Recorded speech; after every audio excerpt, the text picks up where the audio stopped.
Welcome back to Research Pride, Hidden Figures in Fundraising. I'm Regina Alhassan, CEO of ResearchPRO, and super excited to have Matt Stokes with us for this latest series of conversations, and really excited to introduce Matt. Matt has been in fundraising for more than 8 years, and Matt really enjoys partnering with his educational nonprofit organizations as well as the generous donors that support them. Matt is currently Senior Associate Director of Prospect Management and Research at Morehouse College, where he has been since October 21st. So you just celebrated an anniversary. Happy anniversary. And Matt is also a native of Chicago. Really interested in digging into that maybe a little bit. Matt is located and based in Metro Atlanta, but he also enjoys writing, traveling, brunching with family and friends, and working out. So I have to know before we go any further, what's your favorite brunch entree? Chicken and waffles. Okay, awesome. Down. I'm a shrimp and grits type of girl myself, but I love a little chicken and waffles every once in a while too. Matt, I'm really thrilled to have you here. Welcome, and excited to dig into Research Pride. Welcome, Matt. Thank you for having me. I'm glad to be here and I'm ready to, dig in. For sure. So this series is all about Research Pride. So my first question is, what does Research Pride mean to you? Excuse me, I had a bit of a cough. To me, Research Pride means that, I nerd out at work when I'm able to answer challenging questions about prospects. I've come to enjoy this work. And sometimes, I get hung up and I have to come back to what I'm doing. And usually when I come back after I've had a break, a lot of things are going off my mind. I'm able to figure out what I needed to figure out before I took a break. So that's what it means to me, is being able to have those mental breakthroughs when I'm researching a prospect. Yeah, so it sounds like you suffer from what a lot of researchers suffer from, and that is like going down the rabbit hole. Yes, exactly. So how do you sort of monitor yourself and cut it off? How do you know when enough is enough? That's a great question. Well, I like to do things in sections. So, when I'm researching a person, like I'll look at, just different aspects of their life. And so, I like to do things in sections. So like I'll look at like their personal background, families, friends, connections. And I may just focus on that part. And then the next day I'll come back and I'll focus on their professional background, like their career, who they know, what types of nonprofits they volunteer for. And then I'll block that off. So I like to do things in sections and just answer the question. Like I don't like to overthink it. If there's a question that I want to answer, I'll answer it, leave it alone, come back to it. Yeah, it's good to have some methodology to it and some sort of a system. I think we each have our own system. I oftentimes work with a checklist. I used to have it like right on my desk as I built out some research. Now I kind of know that mental checklist. But yeah, the methodology I think is really important when like sort of pacing yourself and setting some limits on that, going down that rabbit hole. So I'm really curious about your personal introduction to philanthropy, like beyond your career in philanthropy. Just what was your personal introduction and your exposure to philanthropy? Excuse me. I would say it would probably be like high school. Like, I don't know what it was, but like my high school was like super big on like community service. And like that was my introduction into it. And I remember working for this one organization in particular, Build On, and they had like projects, community service projects around Chicago, like every Saturday.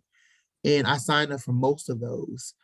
And that was like my introduction to like giving back to the community, whether it was mulching trees, cleaning up beaches, tutoring third and fourth graders in reading and math. That was how, it started. And my parents most definitely like encouraged me to do those kinds of things. And it really helped me, become a more well-rounded person. I love that. And so, kind of thinking about the volunteerism and like the practical examples that you named. So, like tutoring the third and fourth graders, was it? And so that early childhood literacy that resonates with me because I did something similar in high school. But I worked with kindergarten and first grade. So that definitely resonates with me. And then also I've planted trees as well. So I'm Mhm. really curious, like, do those in your native Chicago, are those any of those projects or initiatives still around? Do you still see the evidence of those things? Are those trees still standing?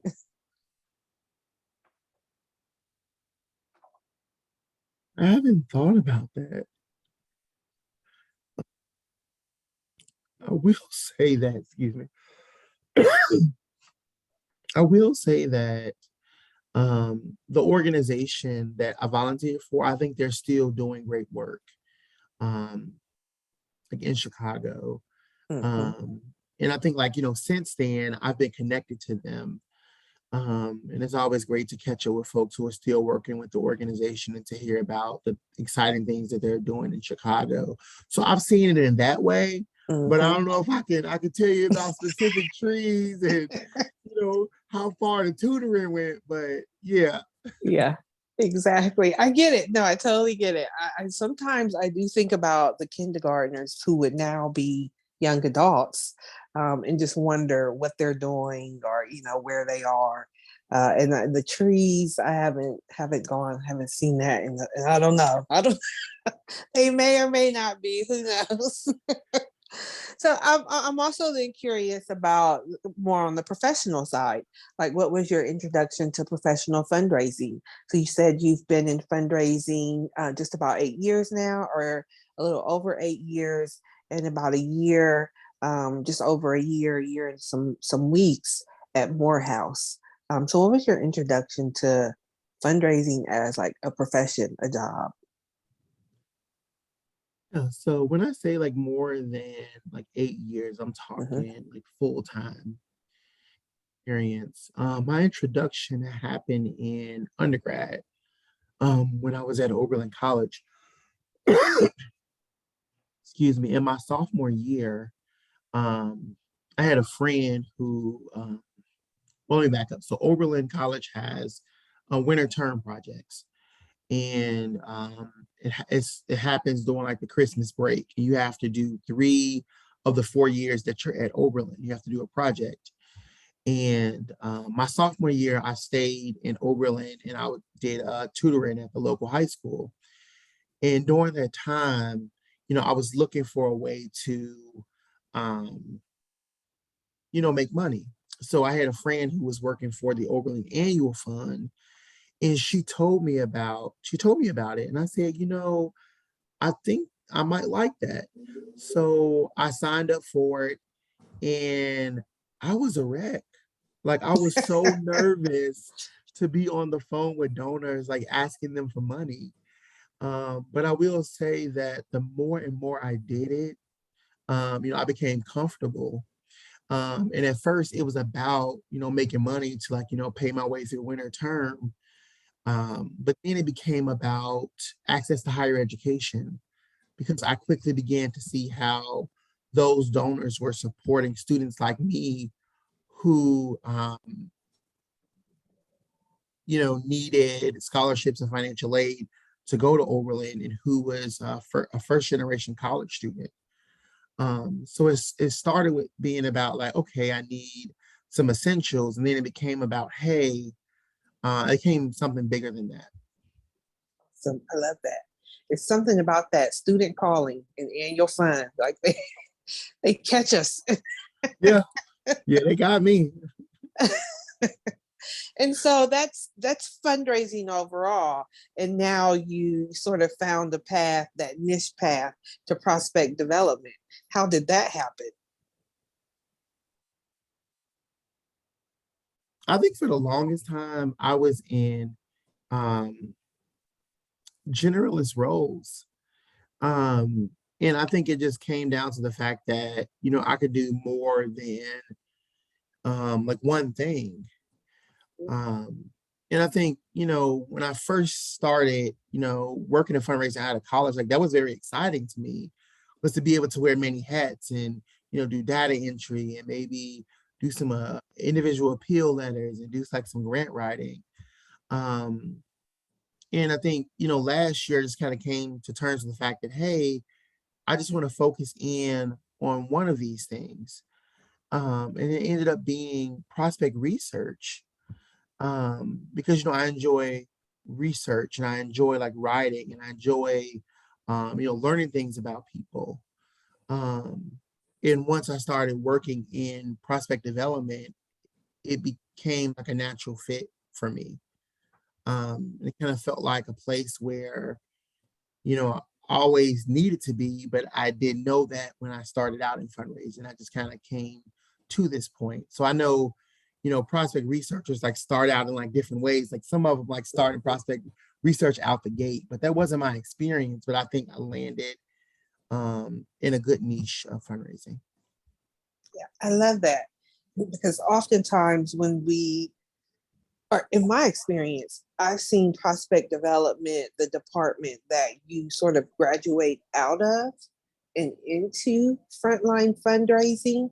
But I think there definitely is that reality of, no, it's not a promotion or a demotion either way, but that there are skill sets and personality types and preferences and just natural fits that come into play here.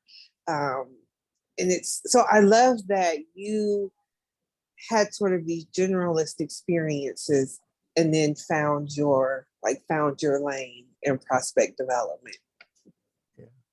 Yeah, and to me, it's such a powerful piece of the fundraising operation.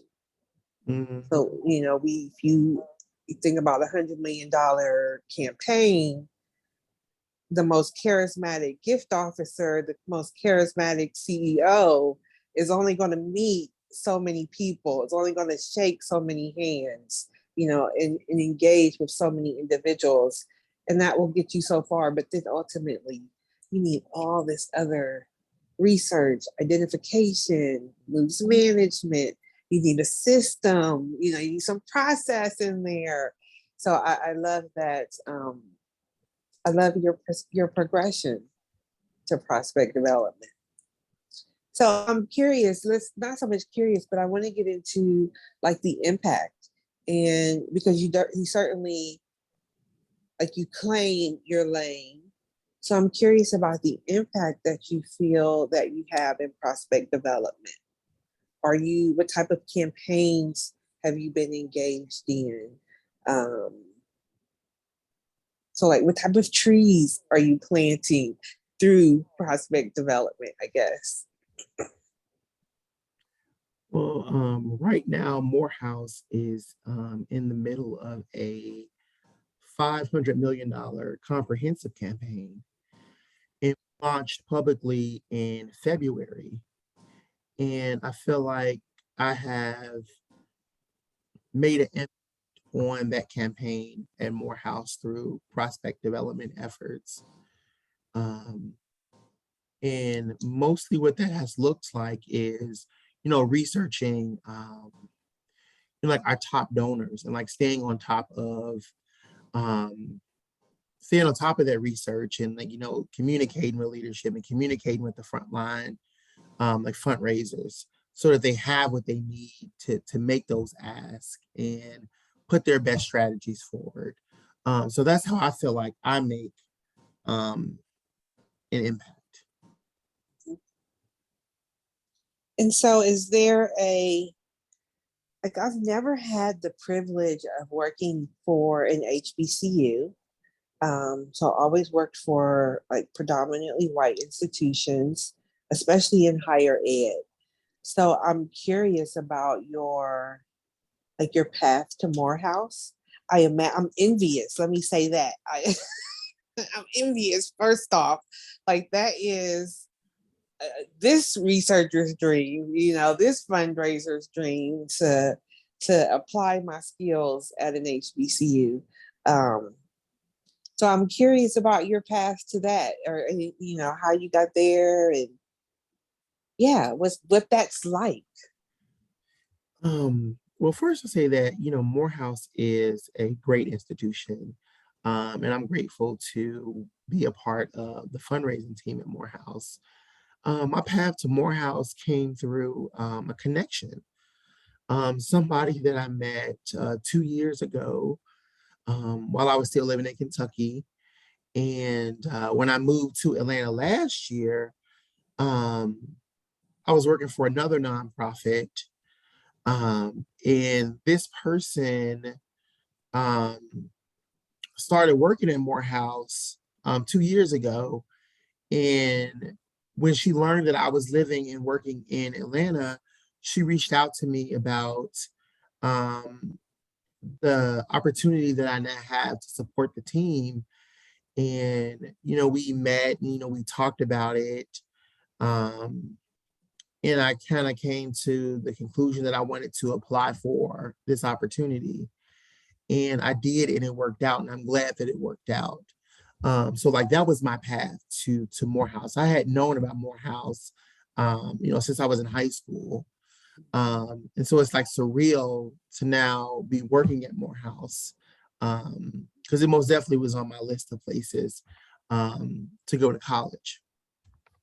But yeah, through a connection, that was how I came to be in the place that I'm in now. And it's been a wonderful experience. And so you've been involved in fundraising at Oberlin, which is a predominantly white institution, and now part of fundraising at Morehouse. And so do you see, not just between those two institutions, but do you see, for yourself or anecdotally, do you hear about like differences between the two types of institutions? Are you facing the same challenges with like donor attrition and prospect identification? Are there unique nuances because you're at an HBCU, because you're working with a male student population and male alumni, et cetera? Differences.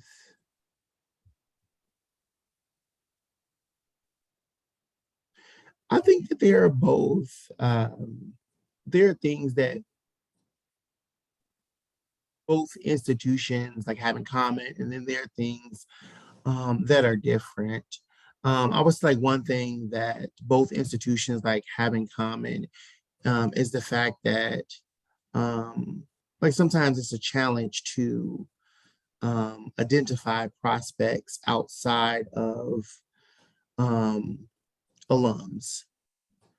Um, and not every institution practices like donor acquisition.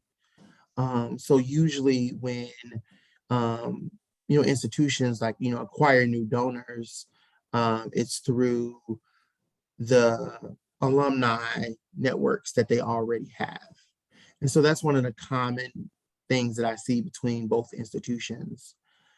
Um, like one of the differences that somebody has like told me about is that um, with um, prospect development, like software, if you will, Mhm. um, working at an HBCU, prospect development software may not always pick up wealth of um, like wealthy like Black donors, like it would wealthy white donors.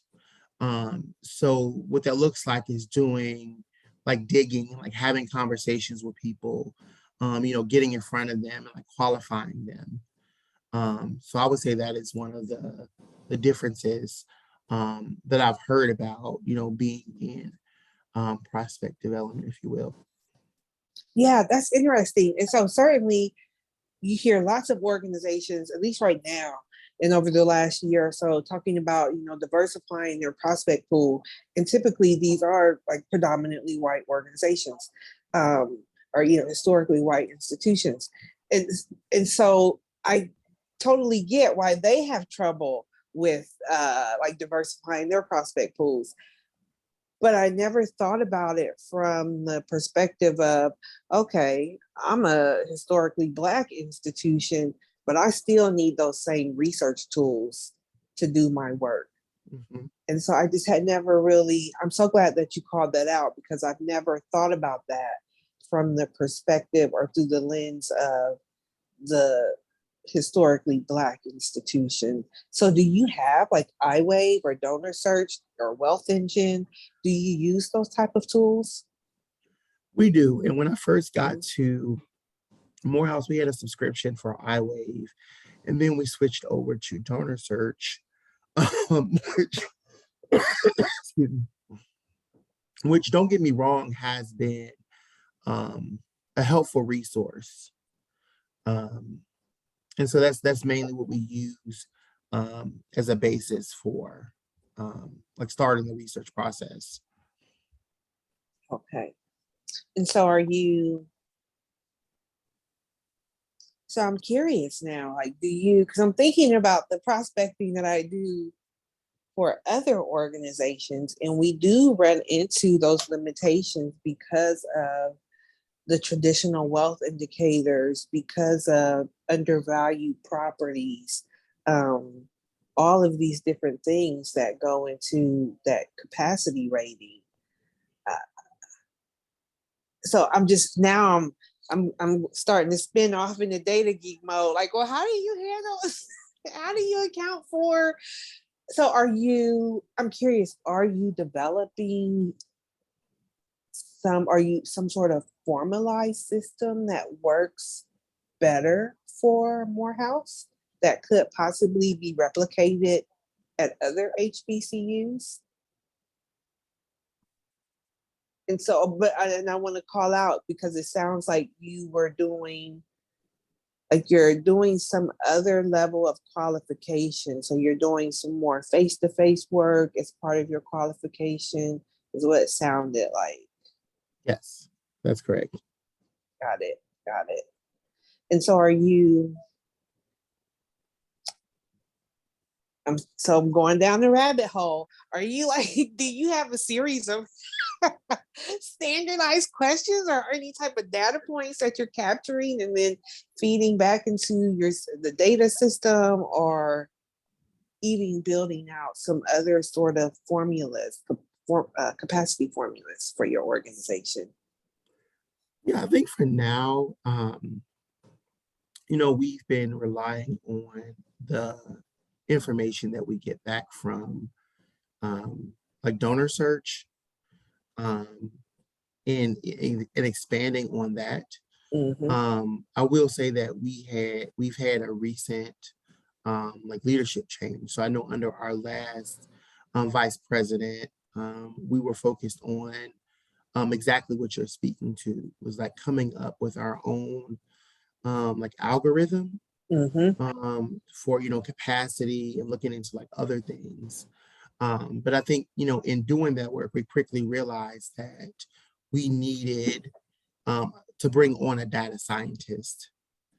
Got it. Um, and because of the transition, um, some of that work was lost. Mm-hmm. With well, I don't want to say lost, but that project was put on pause. Yeah. Because we didn't want to just depend on the algorithm that Donor Search was like giving us Yeah. to determine like capacity rating. Yeah. Yeah. Awesome. I love that. I love where you're headed with that. Um, and now my wheels are spinning. I'm going to be thinking about that for the next few days. Like, how can we, beyond the usual? Because what I get a lot of are organizations, predominantly white organizations, reaching out to me and saying, can you find non-white donors for us? And they're looking at ethnicity, and not so much the wealth indicators or the capacity at that point. It's just much more about find non-white people for me. And then the challenge that we find ourselves in around doing that in an ethical manner, and not wanting to make assumptions about people and wanting to use self-identify information. But I think you have a unique opportunity to create some sort of an algorithm that, again, could be replicated and be a source of some sort of profit. I don't know, but that's a important conversation for another day. So kind of getting back to the questions at hand.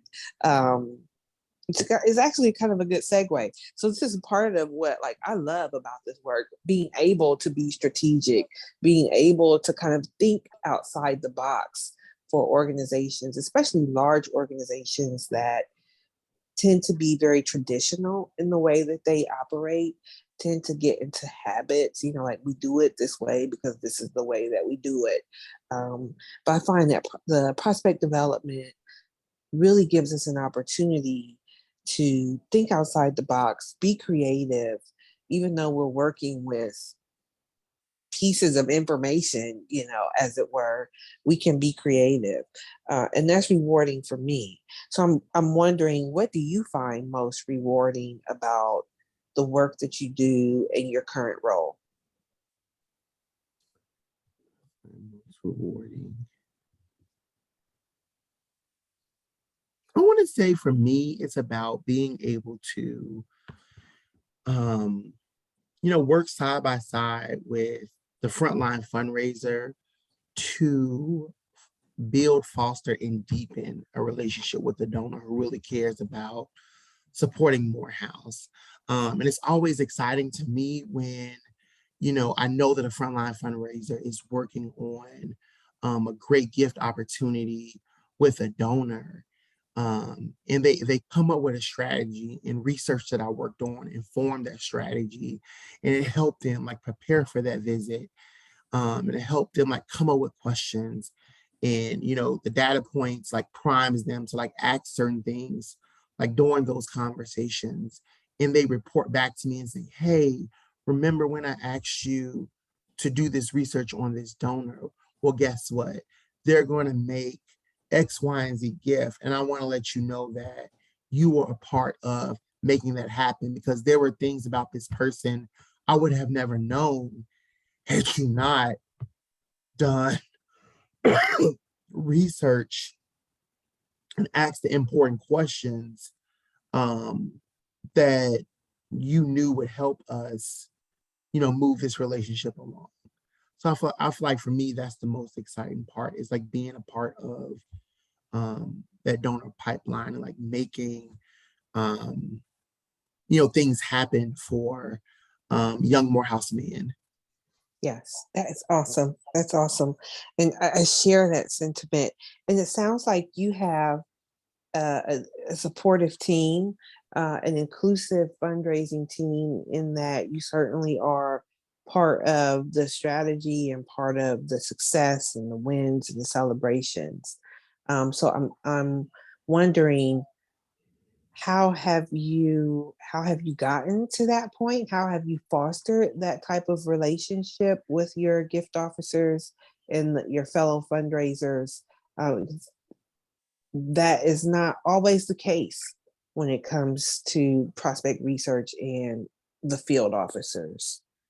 Have you been just sort of blessed with that, or have you had to take some efforts or some steps to make that happen? I think it's the latter. I've had to take steps and efforts to make that happen. I wouldn't say that it's something that I walked into. And I think a win for me to start off with was one of my first assignments was to develop a excuse me,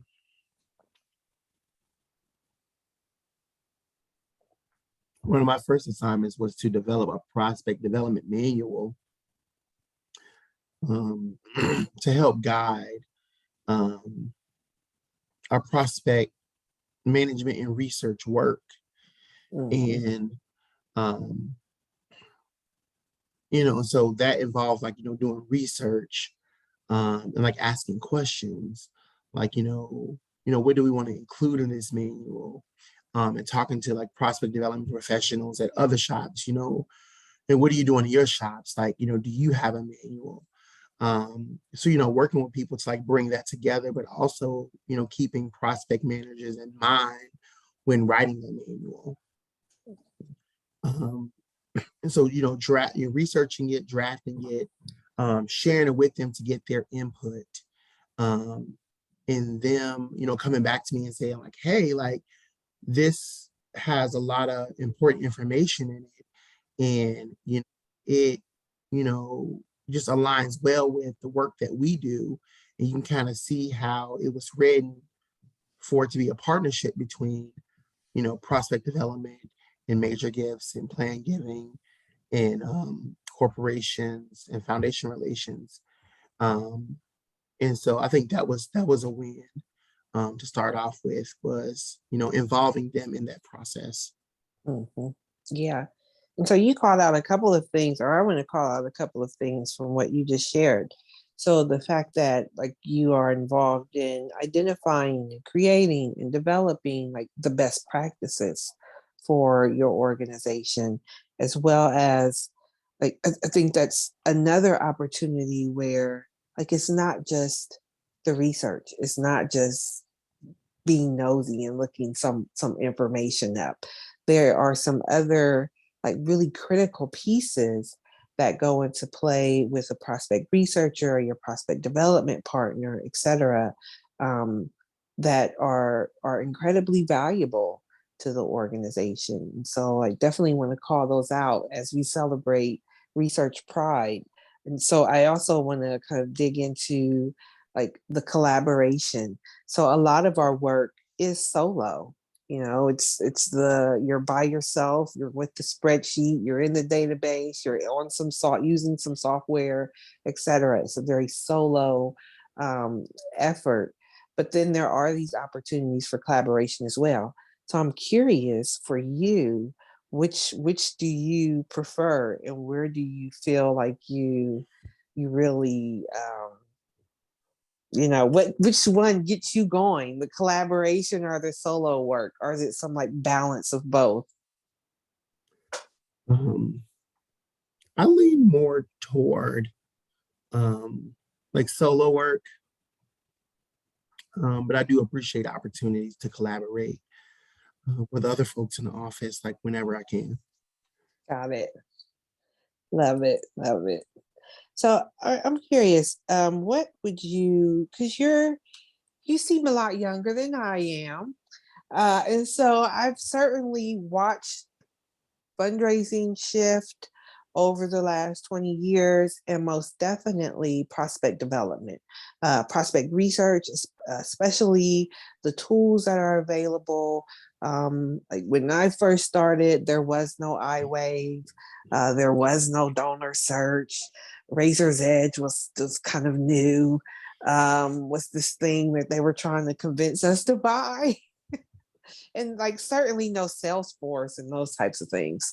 Um, so I predate a lot of these things and have seen the industry just really, really explode in many ways. And I'm curious what do you see coming, or any trends that you see coming, or what direction you would like to see the industry take? Um, I think a direction that I like that um, the fundraising industry is going in is there being more um, can prospect development consulting businesses like yours, and prospect development software companies that are really helping organizations do this important work. because I mean, ever since I've come into like fundraising, there hasn't been much emphasis on like prospect research, especially outside of higher education. It's like everywhere that I've been, prospect development has been a challenge. So I think it's like great that there are people who, are, amplifying this work and, um, letting it be known that this is a very important part of fundraising, that um, makes it all work. That like makes um, the process like better. And, as far Mhm. as like working with donors, to fulfill their philanthropic wishes. So that's kind of the direction that I like that fundraising is going in. Um, like amplifying the work of like prospect development, and making sure that fundraising shops have the tools, um, that they need in order to fundraise. Mhm. Yeah. I love that you said that. So I have a higher ed background, so I tend to forget that every organization does not have like 10 researchers on staff, you Yeah. know. Uh, and so we're you're in higher ed now, so I'm kind of thinking in that frame of mind. But you're absolutely right, and I forget sometimes that there are so many organizations out there that oftentimes don't have professional fundraisers. And so they certainly are not using prospect development, are not even aware that this is like a thing, that this exists, and that Mhm. this can help you get the money to support your mission. Are you a member of APRA? Yes. Okay. Okay. Yeah. And so APRA is for those that are maybe watching and don't know, but it is our international professional membership association. Um, and so it's an incredible resource for prospect development professionals, as well as just general fundraising professionals that are just kind of stepping into this realm. But there's a lot of power in prospect development, and I also see that as, like you, see that as a missing piece for so many organizations. Mhm. Like, like I don't know how we could do that. Like we need to go on tour, like take a rock band somewhere, get Kanye to start talking about it. I don't know, but what we need to do to get organizations to make them more aware, like you said, to amplify this. I'm all for it. I'm here for it. I think that's part of my objective with this series. Like this is a real thing. Not only that, wanting to, representation matters. So wanting to represent, Black professionals in this space, wanting to really make space to celebrate the fact that we're here, celebrate the fact that we are engaged in philanthropy in this way, professional fundraising in this way, and we're having this impact as well. So how do you think that we could not just make organizations aware, but make individuals aware of like this as a career opportunity? I think one of the ways that we can introduce folks to prospect development is through, um, I think like one way that always comes to mind for me, because I've worked in higher education, is having opportunities for students, um, to participate in this work. And I've seen it done at, um, colleges and universities where, um, there's a student worker who, is in, prospect development, and they're working with like confidential information, and like they're putting together like research profiles. I think that that's a good way, to get folks involved. Um, similar to how like I came into fundraising through annual giving when I was in college. Mm-hmm. Yeah, that's definitely a huge opportunity that I think, especially in higher ed, that a lot of organizations kind of miss. And you said Morehouse is doing that currently. Yes. Awesome. Awesome. And so are you using, like, how do you train your students then? Or how do you,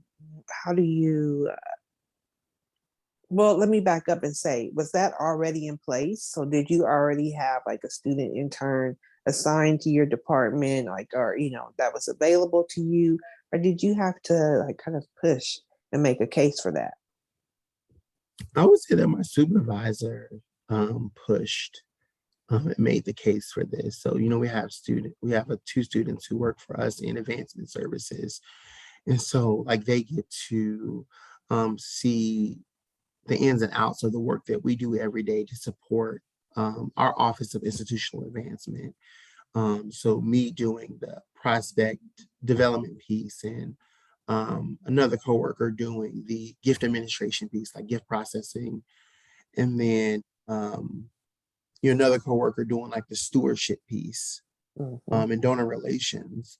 So like having students who are like supporting our work, has been helpful. But I think it's like an opportunity for them to see that there are other careers out there, Yeah. like fundraising. Um, you don't just have to be like a doctor or a lawyer. Like the more popular careers that people like grow up like knowing about. Like you can go into like fundraising and like stay in fundraising like your entire life if you want to, or Yeah. be have fundraising be like your first career before you transition into something else. But just like exposing them to this kind of work. Yeah, absolutely.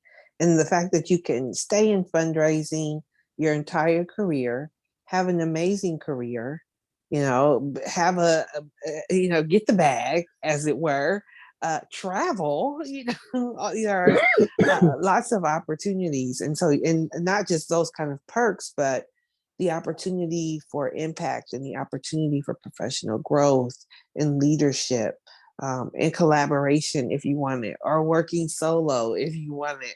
I love that about our field though, that, because there are days that I'm all forward facing. Yes, I love it. I want to work the room.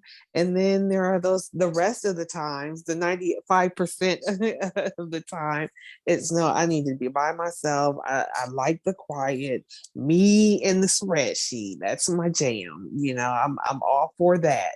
Um, but again, I love that we have those options within our field. I don't think I've done frontline fundraising and it was exhausting. So I don't think Mm. I could do that for for 20 years, 20, 30 years. But the balance, absolutely. So we talked about some of the different elements of your job. And you mentioned that Morehouse is engaged in a $500 million campaign. I love that. So all of us need to go to Morehouse's website at morehouse.edu uh, and click the donate button. I know it's there somewhere, and Yes. make a donation to the annual fund. And I'm serious about that, so we can support Morehouse in that way.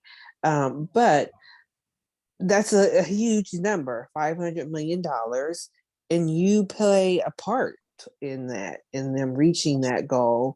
I'm curious, I'm asking everyone this, like, about their numbers.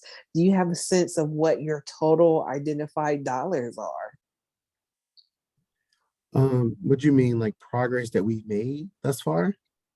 I mean, not Morehouse, but Matt, like over your career in prospect research and prospect development, how many dollars, like a fundraiser would say, a frontline fundraiser would say, I've secured X hundreds of $1 million in my career. Like I made those asks and I closed those gifts. And so as prospect researchers, we don't operate in those same metrics. Mm, So I see. it's not being counted in the same way, but at the same time, I kind of have a mental calculation of, oh no, I found that donor and I did that and I passed that name on and it resulted in this gift. I And see. so what's your number, Matt's number? Do you have a sense of what your total identified dollars are? I would say 25 million. Awesome. Awesome. I love that. Yeah. I love that. And so we don't think about the impact that we have. Well, I think maybe researchers do. We think about it. But the rest of the world certainly doesn't think about it. The rest of the world probably doesn't even know about it. But 25 million, that's huge. Thank you. That's huge. You are to be commended for that. Absolutely. And to your point, Regina, I didn't think about it until recently. I had never, thought about it up until recently. And I, kind of went through um, my resume and I was looking at the different things that I achieved over the course of my career. And I started, calculating that number. Mhm. And I was like, wow, I had never thought about it in this way. And it was like powerful to see it.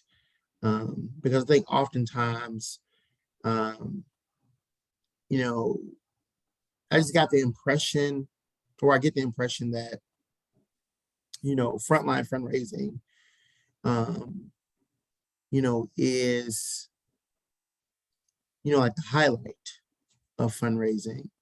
And that tends to be, in my opinion, that tends to be what most fundraising shops focus on. Yeah, it's fundraising, but that's not the only part of fundraising that makes up the bigger picture. Uh, so, Absolutely. I cannot agree more. And so that's another reason why I wanted to do this series to really call that out and bring attention to that, bring attention to the value add that prospect development offers, but also the bottom line value. Like we talking real dollars here.